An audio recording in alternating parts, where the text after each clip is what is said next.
محترم ناظرین، اپوزیشن کے ہنگامہ کے باوجود وقف ترمیمی بل راجیہ سبھا میں بھی منظور۔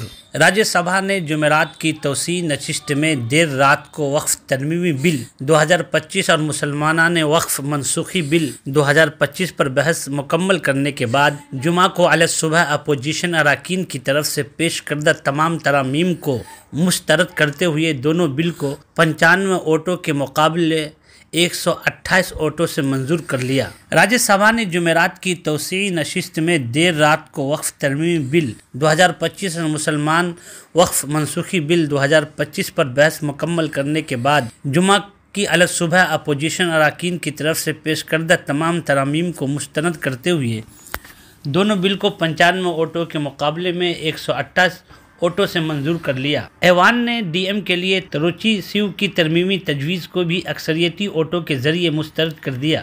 اس تجویز کے حق میں 92 اور مخالفت میں 125 ووٹ آئے۔ اس کے ساتھ ہی اس بل کو پارلیمنٹ میں منظوری مل گئی۔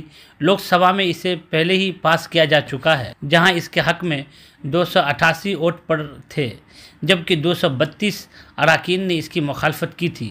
اپوزیشن جماعتوں کے متعدد ارکان نے بل کے تقریباً ہر آرٹیکل میں ترامیم کی تجویز پیش کی تھی، لیکن ایوان نے ان تمام تجاویز کی صوتی ووٹوں سے مسترد کر دیا۔ اقلیتی امور کے وزیر کرن رجیجو نے رات 1:30 بجے بل پر تقریباً 13 گھنٹے طویل بحث کا انتہائی مختصر جواب دیتے ہوئے کہا، یہ بل کسی کے مذہبی جذبات کو ٹھیس پہنچانے کے لیے نہیں لایا گیا ہے، بلکہ مسلم کمیونٹی کے زیادہ سے زیادہ لوگوں کو فائدہ پہنچانے کے لیے لایا گیا ہے۔ انہوں نے واضح کیا کہ وقف املاک میں کسی قسم کی مداخلت نہیں کی جائے گی۔ انہوں نے کہا کہ حکومت نے مشترکہ پارلیمانی کمیٹی کی سفارشات اور ملک بھر کے دیگر متعلقہ فریقوں کی زیادہ سے زیادہ تجاویز کو بل میں شامل کیا ہے۔ انہوں نے کہا کہ مسودہ بل اور اصل بل کے فارمیٹس کو دیکھ کر بخوبی اندازہ لگایا جا سکتا ہے کہ حکومت نے تمام متعلقہ فریقوں کو ساتھ لے کر چلنے کی کوشش کی ہے۔ انہوں نے کہا کہ جائیدادوں کی کاغذات کے ساتھ چھیڑ چھاڑ نہیں کی جائے گی۔ وقف بورڈ میں غیر مسلموں کو شامل کرنے کے سوال پر انہوں نے کہا کہ چونکہ وقف بورڈ ایک قانونی ادارہ ہے، اس لیے ایسے اداروں کا سیکولر ہونا ضروری ہے، اس لیے اس میں مسلم کمیونٹی کے علاوہ چند دیگر لوگوں کو شامل کیا جا رہا ہے،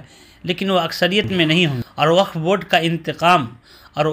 کا انتظام مسلمانوں کے پاس رہے گا۔ مرکزی وزیر نے کہا کہ ملک بھر سے کئی وفود نے وقف بورڈ میں اجارہ داری ختم کرنے کا مطالبہ کیا تھا، اور اس کو ذہن میں رکھتے ہوئے تمام طبقات کو نمائندگی دے کر بل کو جامع بنایا گیا ہے۔ انہوں نے کہا کہ اس بل سے مسلمانوں کو فائدہ ہونے والا ہے، اور اپوزیشن کو غیر ضروری طور پر لوگوں کو گمراہ نہیں کرنا چاہیے۔